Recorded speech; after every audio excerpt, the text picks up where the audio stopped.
This is episode 86 of Pausing in the Prophets, and today we are looking at Isaiah 10, verses 16 through 19, and Isaiah writes, "Therefore the Lord, the God of hosts, will send a wasting disease among his stout warriors, and under his glory a fire will be kindled like a burning flame. And the light of Israel will become a fire, and his Holy One a flame, and it will burn and devour his thorns and his briars in a single day. And he will destroy the glory of his forest and of his fruitful garden, both soul and body, and it will be as when a sick man wastes away. And the rest of the trees of his forest will be so small in number that a child could write them down." The arrogance of Assyria is met with mocking here by God.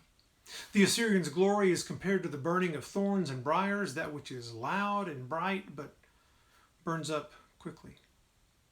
There will be a destruction that is like the wasting away of a sick man. Body and soul will be done away with. When God removes Assyria's glory, what will be left will be so small that a child could record it, could write it down. And who will accomplish this destruction? Well, the light of Israel, the Holy One. God himself will consume Assyria. And yet we know that in the same way God used Assyria to judge Israel, we know God will use Babylon to judge Assyria.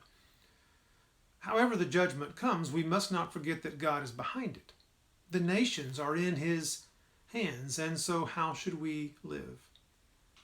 In a deep trust of God and not of man, in a faith in the Holy One and not faith in our own strength, even our own nation.